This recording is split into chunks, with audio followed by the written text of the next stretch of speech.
Hi, ನಾನು ನಿಮ್ಮ ಪ್ರೀತಿಯ ಕಲಾ ಅನಿಲ್ ಕಿಚನ್ ಕ್ವೀನ್. ಇವತ್ತು ನಾನು ಸೊಪ್ಪು ಸಾರು ಮಾಡ್ತಾಯಿದ್ದೀನಿ ಸ್ನೇಹಿತರೆ. ಸೊಪ್ಪು ಸಾರು ಅಂದರೆ ಇದು ತೋಟದ ಸೊಪ್ಪು ಅಮ್ಮ ತಂದಿದ್ದರು. ಸೊ ಏನು ಬೇಕು ಅಂತ ನೋಡಿ. ಈಗ ಬೇಳೆ ಹಾಕ್ಕೊಂಡಿದ್ದೀನಿ 1-2 ಕಪ್ಪಷ್ಟು, ಚಿಕ್ಕ ಕಪ್ಪಲ್ಲಿ. ಮತ್ತು ಸೊಪ್ಪು ಕಟ್ ಮಾಡಿ ಹಾಕ್ಕೊಂಡಿದ್ದೀನಿ. ತೋಟದ ಸೊಪ್ಪು ನನಗೆ ತುಂಬ ಇಷ್ಟ. ಸೊಪ್ಪು ಅಂತ ಅಮ್ಮ ಬಂದಾಗೆಲ್ಲ ಸೊಪ್ಪು ತರ್ತಾರೆ. ಆಮೇಲೆ ಸ್ವಲ್ಪ ಬೆಳ್ಳುಳ್ಳಿ ಹಾಕ್ಕೊಳ್ತಾ ಇದ್ದೀನಿ. ಆಮೇಲೆ ಕಟ್ ಮಾಡಿ ಇಟ್ಕೊಂಡಿರ್ತಕ್ಕಂತಹ ಈರುಳ್ಳಿ ಹಾಕ್ಕೊಳ್ತಾ ಇದ್ದೀನಿ. ಆಮೇಲೆ ಟೊಮೊಟೊ ಹಣ್ಣು ಮತ್ತು ಹಸಿದು ಎರಡು ಸೇರಿ ಅದೊಂದೆರಡು ಇದೊಂದೆರಡು ಹಾಕ್ಕೊಳ್ತಾ ಇದ್ದೀನಿ ಟೊಮೊಟೊ. ಆಮೇಲೆ ಹಸಿಮೆಣ್ಸಿನ್ಕಾಯಿ ಹಾಗಾಗಿ ಹಾಕ್ತೀನಿ.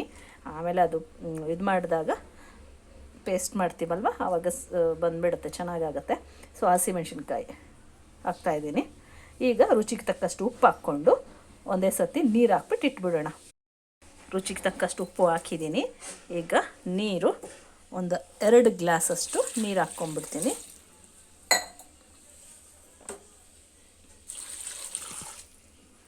ಹಾಕ್ಕೊಂಡು ಕುಕ್ಕರ್ ಮುಚ್ಚಿ ಸ್ಟವ್ಗೆ ಇಟ್ಕೊಂಡಿದ್ದೀನಿ. ಈಗ ಒಂದು 2 ವಿಷಲ್ ಅಥವಾ 3 ವಿಷಲ್ ಬಂದ ಮೇಲೆ ಅದಕ್ಕೆ ಮತ್ತೆ ನಾವು ಒಗ್ಗರಣೆ ಮಾಡ್ಕೊಳ್ಳೋಣ.